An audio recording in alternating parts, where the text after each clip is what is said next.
नमस्कार दोस्तों भारतीय जनता पार्टी के भीतर आरएसएस को लेकर और दिल्ली से बने हुए त्रिकोण के भीतर ये सारे सवाल मौजूदा वक्त में बड़ा होता चला गया कि अगला भारतीय जनता पार्टी का राष्ट्रीय अध्यक्ष जो कोई भी होगा वह संघ के अनुसार होगा। यानी ये कहे कि दिल्ली की एक भी नहीं चलेगी, लेकिन उससे पहले बड़ी परीक्षा भारतीय जनता पार्टी के सामने महाराष्ट्र के मुख्यमंत्री के रूप में आकर खड़ा हो गया। यानी ये कहे कि महाराष्ट्र में मुख्यमंत्री बनेगा कौन। एकनाथ शिंदे ये सवाल पूछ रहे हैं। एकनाथ शिंदे इस बात को जानना चाह रहे हैं कि दरअसल भारतीय जनता पार्टी किसको मुख्यमंत्री महाराष्ट्र में बना रही है। भारतीय जनता पार्टी इस बात की गारंटी चाहती थी कि एकनाथ शिंदे और अजित पवार पहले तो सहमति जता दे कि दरअसल भारतीय जनता पार्टी का मुख्यमंत्री महाराष्ट्र में बनेगा, दिल्ली का हाईकमान जो कुछ फैसला लेगा उस पर उनकी सहमति होगी। ये गारंटी तो मिल गई, लेकिन सवाल है कि कल रात दिल्ली में जो कुछ हुआ और आज सुबह महाराष्ट्र के भीतर जो कुछ भी हो रहा है, इन दोनों बातों के बीच एक मोटी रेखा आरएसएस की है, संघ की है। यानी ये कहे कि संघ भारतीय जनता पार्टी के अध्यक्ष पद से पहले महाराष्ट्र के मुख्यमंत्री पद के ऊपर अपने चुने गए व्यक्ति को चाहती है। यानी ये कहे कि महाराष्ट्र का चुनाव भारतीय जनता पार्टी के हाथ से निकल चुका था, खास तौर पर लोकसभा चुनाव 2024 के वक्त की।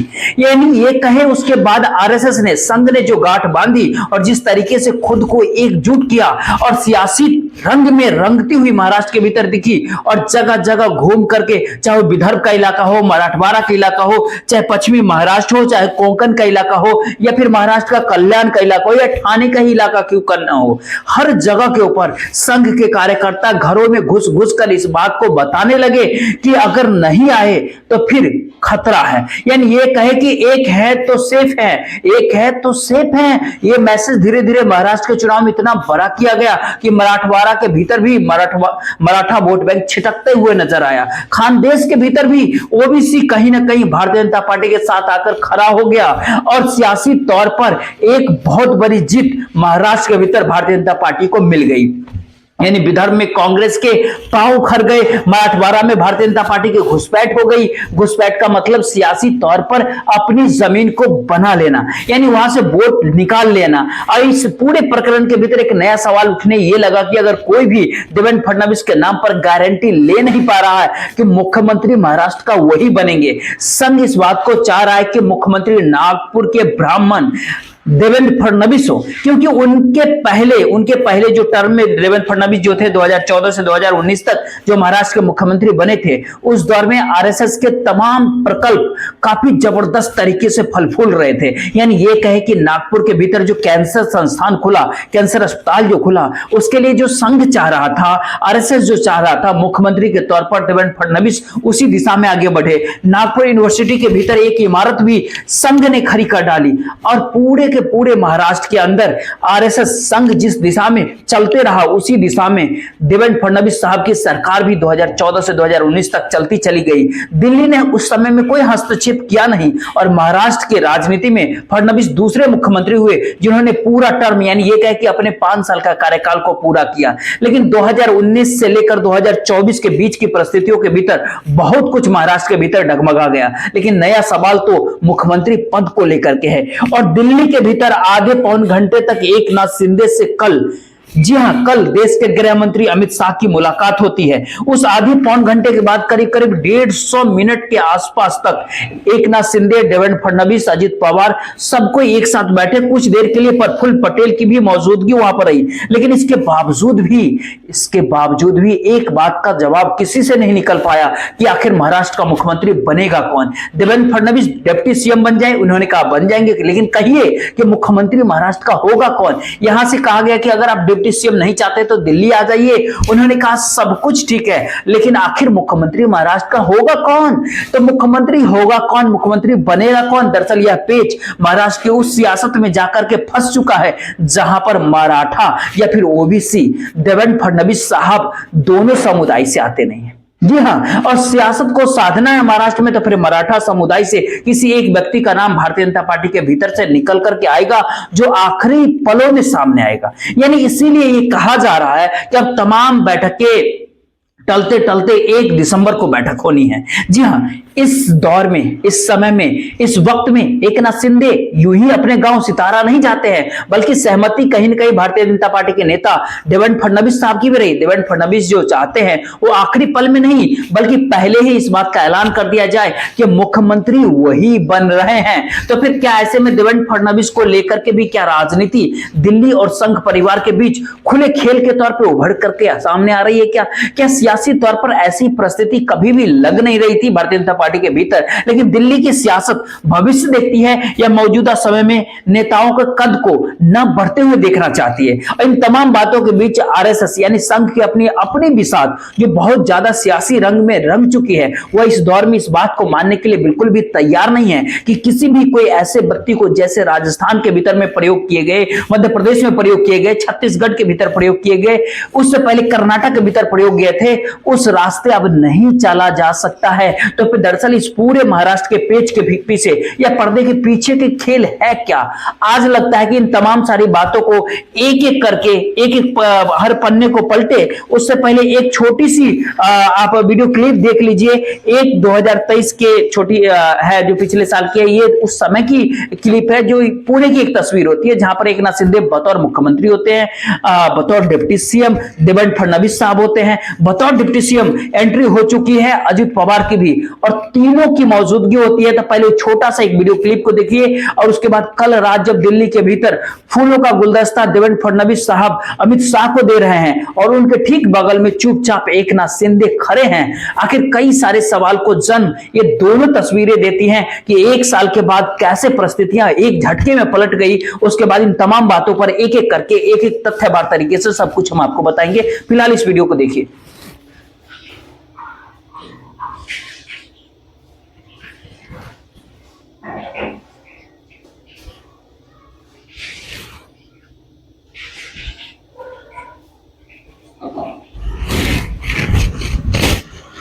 तो आपने तो इस क्लिप को देख लिया, इसका एक अलग महत्व है, लेकिन देखते हैं फिर महाराष्ट्र के राजनीति के भीतर घुस करके एक नए मुख्यमंत्री, एक नए सीएम की खोज करते हैं। क्यों देवेंद्र फडणवीस फिट नहीं बैठ रहे हैं या क्यों एकनाथ शिंदे ऐसा चाहते हैं कि पहले सीएम का नाम तो अनाउंस कर दिया जाए, उसके बाद हम सहमति जताएंगे? क्योंकि फॉर्मूला बिल्कुल तय है कि किसके कितने एमएलए मंत्री बनेंगे। ये तमाम सारी चीजें पहले से तय है कि 50% भारतीय जनता पार्टी के हवाले कर दिया जाए, 30% एकनाथ शिंदे के शिवसेना के हवाले कर दिया जाए और 20% एनसीपी यानी ये कहे कि अजित पवार के हवाले कर दिया जाए। आखिर कैटेगरी कीजिएगा तो 20-21 मंत्री होंगे भारतीय जनता पार्टी के, और उसके बाद अगर कहे तो दूसरा नंबर 12-13 मंत्री महाराष्ट्र के भीतर बनेंगे एकनाथ शिंदे के शिवसेना का, और 7-8-9 के आसपास जो अजित पवार के मंत्री बनेंगे। कुल यही 42 मंत्रिमंडल का हिस्सा रहेगा महाराष्ट्र के भीतर। लेकिन मुख्यमंत्री कौन होगा, यही तो सवाल है, क्योंकि महाराष्ट्र के 150 के आसपास ऐसे सीटें हैं जिस पर मराठा वोट का प्रभाव होता है। दरअसल महाराष्ट्र के भीतर 100 सीटें ऐसी हैं जिस पर ओबीसी का प्रभाव होता है, और अब तक राज्य के भीतर 18 ऐसे सीएम, ऐसे 18 मुख्यमंत्री बने हैं जिसमें से 10 सीएम मुख्यमंत्री जो मराठा समुदाय के रहे। विलासराय देशमुख भी मराठा से आते थे, लातूर से, वह भी मराठा ही थे। और मराठा सियासत के भीतर एक अनूठा सच, अगर आप जातीय समीकरण के आश्रय अगर आप समझ रहे हैं तो सबसे बड़ी जाति समुदाय के भीतर मराठा 28% है महाराष्ट्र के भीतर, ओबीसी तो 38% है, लेकिन वो अलग अलग जातियों के भीतर बिखरा हुआ है। नारा उसी के लिए लगाया गया था, तो एक है तो सेफ है। लेकिन दलितों की संख्या और मुस्लिमों की संख्या करीब करीब 12% के आसपास है। उसके बाद आदिवासी हैं, ब्राह्मण हैं, दूसरी ऊंची जाति है, वो सब 10% के आसपास है। अब ऐसे में सवाल है कि इन तमाम सारी बातों के बीच अगर जाति की राजनीति महाराष्ट्र में मायने रखती है तो फिर ऐसे में देवेंद्र फडणवीस साहब ब्राह्मण समाज से आते हैं, नागपुर से आते हैं, संघ के करीब हैं, सियासत में फिट कैसे बैठेंगे अगर वो महाराष्ट्र की अगुवाई करने लगे मुख्यमंत्री बनकर के? तो क्या मंत्रिमंडल के भीतर मराठाओं की संख्या बहुत ज्यादा होगी? आखिर मराठवाड़ा के भीतर, मराठवाड़ा से 7 विधायक बीजेपी के मराठा हैं और मराठा वोट बैंक में इस बार सेंध भी लगा दी गई। लेकिन बात इससे केवल बनेगी नहीं, असल खेल तो कुछ और है। और इसीलिए पहले बताया गया कि पहले महाराष्ट्र के भीतर जाकर बैठिए, तो आज मुंबई के भीतर शिंदे की बैठक होनी थी, लेकिन देवेंद्र फडणवीस साहब और अजित पवार साहब के साथ, लेकिन वो अपने गांव सतारा पहुंच गए। कल भी बैठक नहीं होगी, परसों की बैठक, लेकिन वह भी संभव लग नहीं पा रहा। लेकिन ये कहे जो तारीख पहले से मुकर्रर की गई थी कि 2 तारीख वानखेड़े स्टेडियम शपथ ग्रहण समारोह, मान लीजिए वो भी टल गया। कम से कम 4-5 दिन तो और टल ही गया। ये परिस्थिति बहुत साफ है। अब अगली बात क्या होती है, एकनाथ शिंदे चाह रहा कि हम तीनों बैठे, उससे पहले मुख्यमंत्री कौन बनेगा, इस बात को तो बताइए। तो इस बात के लिए तय हो रहा है भारतीय जनता पार्टी के भीतर की दरअसल 2 पर्यवेक्षक भेजते हैं, एक नाम भेजते हैं, उस नाम के आश्रय सहमति बनाने के लिए पर्यवेक्षकों की मौजूदगी होगी, और जब वो नाम निकल करके सामने आएगा तो उसके बाद आपको बताया जाएगा, और फिर उसके बाद एक सहमति बन जाएगी कि भारतीय जनता पार्टी का मुख्यमंत्री तो बनना ही है, उसमें कोई तो दो राय है नहीं। लेकिन अब ऐसे में एक सवाल उठने लगा है, और सबसे बड़ा सवाल है कि भारतीय जनता पार्टी ने कल रात जो करीब 180 मिनट तक महाराष्ट्र में मुख्यमंत्री होगा कौन, इसको लेकर के जो मशक्कत हुआ, इसमें अपना एनालिसिस ये होता है ना कि 2014 के चुनाव में भारतीय जनता पार्टी को सबसे ज्यादा करीब 37-38% के आसपास वोट मिले थे, 122 एमएलए उनके जीत करके आ गए थे। फिर 2019 के चुनाव में परसेंटेज थोड़ा कम हो गया और 25.7% के आसपास वोट मिले, और सीटें भी कम हो गए, 103 एमएलए वो जीत करके आए। 2024 के भीतर 26.77% वोट पड़े बीजेपी को, यानी 14 और 19 के बीच में 26.77% वोट भारतीय जनता पार्टी को मिले, और सीटें मिली 132। इस 132 सीट तक आरएसएस ने पहुंचाया, संघ ने पहुंचाया। इसीलिए संघ ने कह रहा है कि 132 लोगों को एकजुट करना, देवेंद्र फडणवीस साहब की अगुवाई। और भारतीय जनता पार्टी के भीतर बैठे दिल्ली के नेता बताते हैं कि दरअसल मामला 132 का नहीं है, उसके साथ आपको अजित पवार और एकनाथ शिंदे की शिवसेना को भी तो देखना है। अब जरा शिवसेना की एक सच्चाई को आप समझिए, जिसको लेकर के भारतीय जनता पार्टी इस दौर में घबरा रही है। शिवसेना को 19.35% वोट 2014 में मिला था, 63 एमएलए जीते थे शिवसेना, समूची शिवसेना को। 2019 में 56 एमएलए जीते और 16.41 यानी 16.5 के आसपास वोट पड़े, परसेंटेज के आसपास, और दोनों आपस में मिलकर के लड़े थे। उस समय ये था कि भारतीय जनता पार्टी का वोट ट्रांसफर उद्धव ठाकरे की शिवसेना में नहीं हुआ था। दोनों ने अलग अलग रास्ता पकड़ा, मुख्यमंत्री पद पर हम बैठेंगे आप नहीं, आप बैठेंगे हम बैठेंगे, इस तरह की चीजें, बहस में चीजें महाराष्ट्र के कैसे क्या हो गया वो तो आप देख ही रहे। लेकिन 2024 के महाराष्ट्र के विधानसभा चुनाव में एक तरफ एकनाथ शिंदे की शिवसेना है जो करीब 12.38% वोट हासिल करती है, और वहीं पर 57 एमएलए उनके जीत जाते हैं। एक तरफ उद्धव ठाकरे की शिवसेना है जो करीब 10% वोट ले जाती है और 20 एमएलए उनके जीत जाते हैं। दोनों को इकट्ठा कर दीजिएगा तो करीब 22.5%। ये एक ऐसा वोट बैंक है जिसके भीतर एकनाथ शिंदे की शिवसेना वो मराठा भी है और हिंदूवादी भी है। उद्धव ठाकरे हिंदूवादी भी हैं और ठाकरे की विरासत को उसके साथ भी जुड़े हुए हैं, यानी ये कहे कि 22.5-23% वोट के साथ 71 एमएलए उस शिवसेना के हैं जो शिवसेना इससे पहले कभी 71 के आंकड़े को छू ही नहीं पाई थी। तो क्या ऐसे में सियासी तौर पर यह एक चुनौती है महाराष्ट्र के भीतर, और ये चुनौती के आने वाले समय में भारतीय जनता पार्टी को एनसीपी से भी मिल सकती है, क्योंकि अपने तौर पर एनसीपी के जो वोट बढ़े हैं वो वोट ट्रांसफर के बाद लोकसभा चुनाव 2024 के भीतर केवल 3.6% वोट था, जो विधानसभा में बढ़ करके 9% को पार कर जाता है। उस समय में विधानसभा की सीटें केवल 6 जीत रही थी, लेकिन इस समय 41 एमएलए उसमें जीत गए। यानी ये कहे कि सियासी तौर पर शिवसेना और एनसीपी को तोड़ना और भविष्य में इनका एक साथ एकजुट हो जाना भारतीय जनता पार्टी के लिए महाराष्ट्र के भीतर खतरे की घंटी है। तो भारतीय जनता पार्टी चाह रही कि अभी से मुख्यमंत्री पद और सियासत को साधने के तौर तरीके महाराष्ट्र के भीतर हुनर के साथ रखी जाए। लेकिन संघ का यह कहना है कि यह काम तो अब 2024 के लोकसभा चुनाव तक करते ही आए थे, लेकिन उस समय तो आपका बंटाधार हो गया था, क्योंकि भारतीय जनता पार्टी अपने बूते लोकसभा चुनाव के भीतर केवल 79 सीटों पे आगे थी विधानसभा में, जो 132 तक आरएसएस की संघ की वजह से ही इस महाराष्ट्र के इस चुनाव में पहुंची है। अब यहां से असल सवाल शुरुआत होती है कि आखिरकार दिल्ली सोच क्या रही है और संघ से ये बात मेल क्यों नहीं खा रहा है, और संघ पहली बार ऐसी भारतीय जनता पार्टी को चेतावनी क्यों दे रही है। इस तरीके से कर्नाटक के मुख्यमंत्री बोम्मई को बनाया गया था और संघ को इस बात की जानकारी नहीं दी गई थी। ठीक इसी तरीके से मध्य प्रदेश, राजस्थान और छत्तीसगढ़ के मुख्यमंत्री को बनाया गया था, संघ को इस बात की जानकारी नहीं दी गई थी। लेकिन संघ उस सियासत के कालखंड के भीतर भारतीय जनता पार्टी के भीतर ठीक वैसे खड़ी भी नहीं थी जैसे महाराष्ट्र के विधानसभा चुनाव 2024 में खड़ी थी।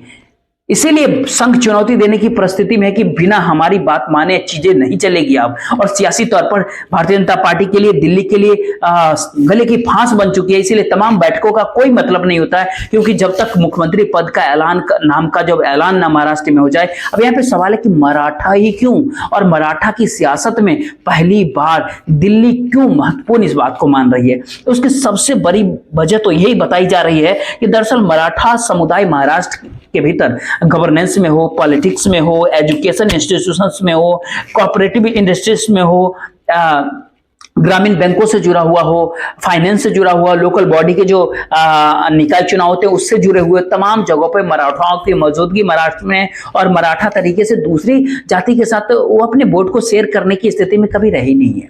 तो फिर ये तमाम सारी चीजों को कहीं ना कहीं समझना पड़ेगा कि इस मराठा वोट के काट के लिए भारतीय जनता पार्टी को इस काट को तो ढूंढना पड़ेगा। उस समय को अगर आप ध्यान दीजिए तो गोपीनाथ मुंडे बंजारी समाज से थे और एनएस फ्रांडे उस टाइम होते थे, ये माली समाज से आते थे। इन्होंने मराठवाड़ा के भीतर सियासत को साधा था और कांग्रेस ने भी ठीक इसी तरीके से साधा था। उन्होंने गैर मराठा जितनी जातियां थी सबको एकत्र किया था, एक साथ किया था, एकजुट किया था, अपने साथ लाया था। और उस समय में अपने तौर पर विलासराव देशमुख की मौजूदगी नजर आने लगी थी, वो लातूर के थे। और ये सबसे बड़ा सवाल यहां पर उठता है कि कांग्रेस ने भी गैर मराठा समुदाय को एकजुट एक समय में किया था। भारतीय जनता पार्टी ने बंजारी और माली यानी मुंडे और फ्रांडे के आश्रय तमाम सारी चीजों को आगे लेकर के गया, और इस बार मराठवाड़ा के भीतर मालू, धनगर और बंजारी समाज को एक साथ एकजुट करके कहीं ना कहीं मराठा वोट बैंक में भारतीय जनता पार्टी इस चुनाव में सिंध भी लगाई है। अब यहां पर कोई भी एक सवाल आपसे कर सकता है कि क्या भारतीय जनता पार्टी के पास कोई नेता है? ये सवाल सच में बहुत बड़ा होता है। इस सवाल का जवाब तो पहले यानी ये कहे कि विनोद तावरे के साथ जो कुछ भी हो गया, अगर वो ना हुआ होता तो कोई भी इस जवाब को दे सकता था कि हाँ विनोद तावरे एक नाम है जो मराठा है, लेकिन उनके साथ जो कुछ भी हुआ और जिसने भी किया वह भी इस बात को जान रहा था कि दरअसल ये नाम आने वाले समय में सियासी तौर पर चुनौती देते हुए महाराष्ट्र के मुख्यमंत्री पद तक ये चीजें पहुंच सकती है। तो फिर उनको निपटाने का काम, लेकिन सवाल है कि उसके बावजूद भी मराठा राजनीति, मराठा सियासत के बगैर भारतीय जनता पार्टी महाराष्ट्र में एक कदम भी आगे नहीं बढ़ना चाहती है। तो सवाल इसके बाद का होता है। इसके बाद देश के प्रधानमंत्री नरेंद्र मोदी के कैबिनेट के मंत्री एक पुणे से आते हैं, मुरलीधर मोहन करके हैं, वो भी मराठा है, पुणे के मेयर रह चुके हैं। लेकिन सबसे हट करके एक नाम और सामने आता है और उस पर काफी सस्पेंस बना है, या फिर ये कहे कि जादुई नाम होता है। दरअसल ये नाम मराठवाड़ा के परभनी इलाके के चिंतूर विधानसभा से जीती हुई उम्मीदवार का है। ये जो उम्मीदवार हैं ये मेघना बोर्डीकर होते हैं। हालांकि ये बहुत कम वोट से जीते हैं, करीब 4500 कुछ वोट से जीते हैं। इन्होंने एनसीपी के शरद पवार के एनसीपी के विजय भांगले को हराया था। दोनों को 1 लाख से ज्यादा वोट पड़े हैं। लेकिन यहाँ पर एक बात समझना पड़ेगा कि मेघना वाडेकर के पिता जो हैं जो राम प्रसाद वाडेकर, वह एक समय में कांग्रेस पार्टी के भीतर रहे हैं। एक समय वो विलासराव देशमुख के काफी करीब रह चुके हैं, लेकिन उनकी पहचान मराठा स्ट्रॉन्ग मैन के तौर पर मराठवाड़ा के भीतर होती है, उनकी पहचान होती है। यानी ये कहे कि कोई भी नया नाम अगर निकल करके सामने आता तो ये एक सस्पेंस है कि ये 1 दिसंबर को क्या 2 पर्यवेक्षक जो आएंगे वो किसी नाम के साथ यहाँ पर पहुंचेंगे महाराष्ट्र के भीतर। क्योंकि महाराष्ट्र की राजनीति की सियासत के भीतर पहले मुख्यमंत्री को देखिएगा तो यशवंतराव चौहान मराठा ही थे। शरद पवार ने उन्हीं के साथ अपनी सियासत को साधना शुरू किया था और वो खुद मराठा हैं। और इस दौर में ध्यान दीजिएगा तो छत्रपति संभाजी नगर जो औरंगाबाद नाम उसका बदल दिया गया, उसके ठीक पैरेलल अगर मराठा यूनिवर्सिटी को देखिएगा उसका नाम बदल करके अंबेडकर यूनिवर्सिटी कर दिया गया। और महाराष्ट्र की सियासत में पहली बार इस पूरे नब्ज को एक है तो आप सेफ हैं, ये बात कह करके देश के प्रधानमंत्री नरेंद्र मोदी ने इन तमाम बातों को कह करके सबको एकजुट करने की कोशिश किया। यानी सियासी तौर पर जो बात संघ आरएसएस सोच रहा है, ठीक उससे उलट दूसरी ओर भारतीय जनता पार्टी के हाई कमान यानी ये कहे कि दिल्ली के जरिए महाराष्ट्र को चलाने की सोच के पीछे ये एक धारणा होती है कि मराठा राजनीति को समझने के लिए जातीय समीकरण को जरूर समझना पड़ेगा और उसके साथ उसके रिमोट को अपने हाथ में भी रखना पड़ेगा कि कब किसको दबाना पड़ जाए।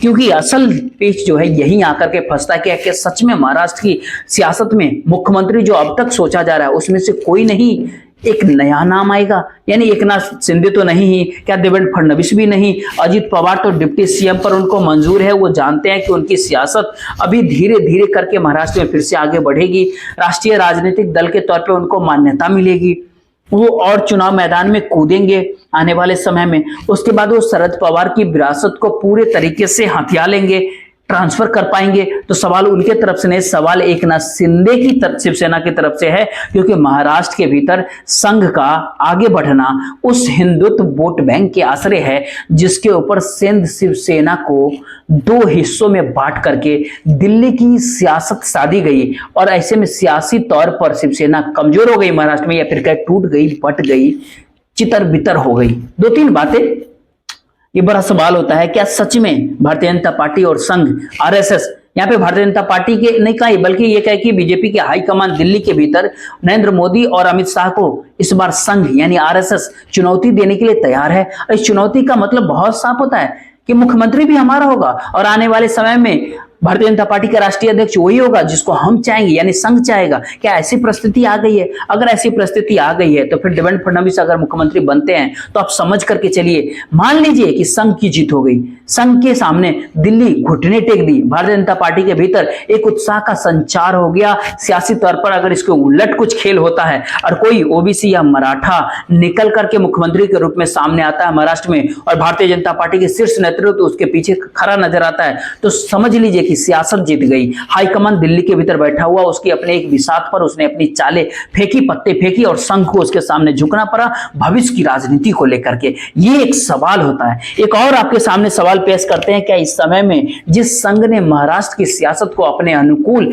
नाप लिया, भाप लिया, उसमें पहली बार एकनाथ शिंदे को यह महसूस तो नहीं होने लगा है कि आने वाले समय में जो हृदय हिंदू सम्राट और जिस बाला साहब ठाकरे का वो जिक्र किया करते हैं और खुद वो जहां पर खड़े हैं, उनकी अपनी सियासत जहां पर खड़ी है उसके भीतर अगर जरा सा टर्न आ गया, यानी मोड़ कोई आ गया, यानी जो बाला साहब ठाकरे को लेकर के जो उनके पूरे परिवार के प्रति जो संघ सॉफ्ट कॉर्नर रहा है, तो फिर उनकी सियासत तो फिर कहीं की नहीं रहेगी। तो फिर क्या ऐसे में दिल्ली और महाराष्ट्र क्या वो तो एक ही झटके में सियासी तौर पर बेघर हो जाएगा? ये अगला सवाल होता है। एक सवाल और आपके सामने पेश करते हैं, ये सवाल शायद आपके सामने एक अभूतपूर्व परिस्थितियों के सामने नजर आएगा। क्या यह टकराव महाराष्ट्र की सियासत के भीतर एक ऐसे समीकरण को जन्म दे सकता है जहां पर अब तक, यानी ये कहे कि 23 नवंबर से होते हुए पूरा नवंबर बीत जाएगा और दिसंबर का महीना शुरुआत हो जाएगा और मुख्यमंत्री के नाम पर सहमति जता पाने की स्थिति में कोई नहीं होगा?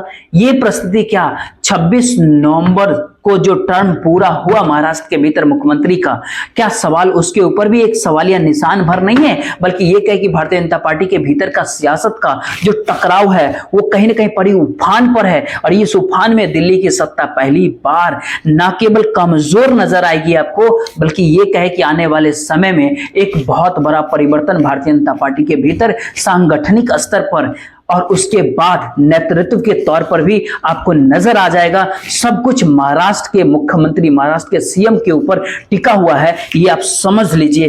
देखते रहिए, इस वीडियो को शेयर कर दीजिएगा, वीडियो को लाइक और चैनल को